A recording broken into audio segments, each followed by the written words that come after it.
Yes, ma'am. It seems like much of the talk is on cutting taxes. And personally, I know that taxes are how we get our good government.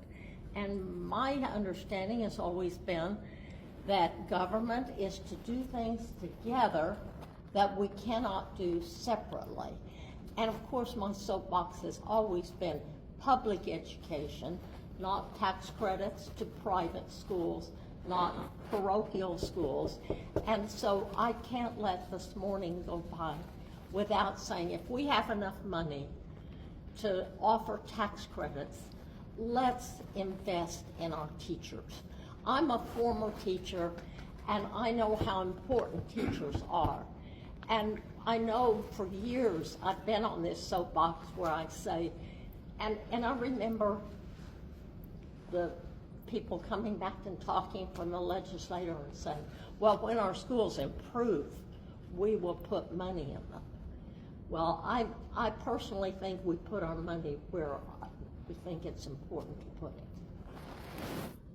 I guess that wasn't a question as much as to say, I wonder why Wouldn't you agree? Talking about it.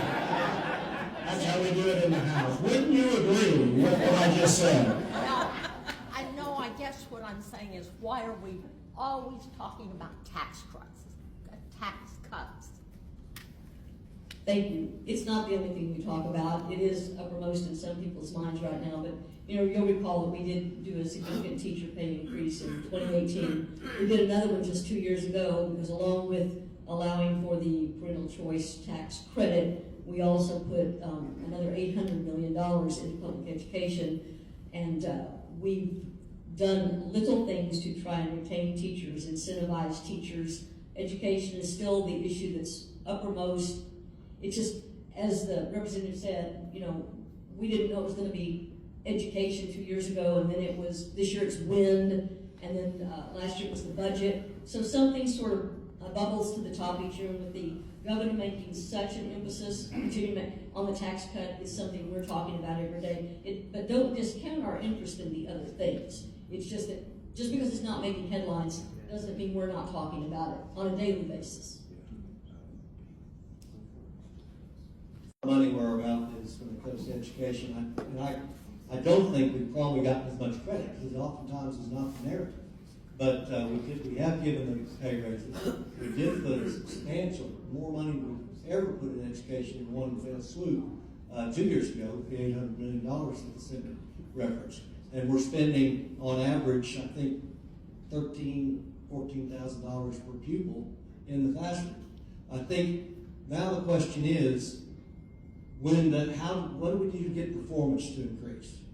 I think, in my opinion, we have enough money to see some improvement.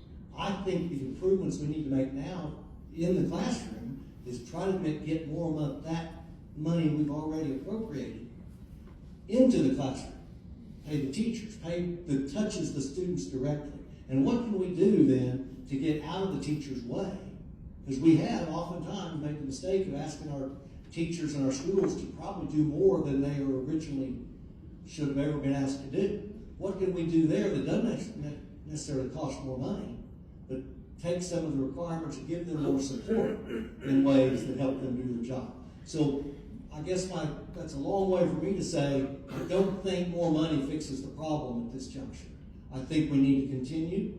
There's a teacher shortage we continue to answer to. Wow. Our teacher pay now is up, competitive with our neighboring states. It's higher than most. So we have answered that, and I don't think that we get enough credit for that, quite honestly. But there's more to be done. I just don't know that it's necessarily more money into education.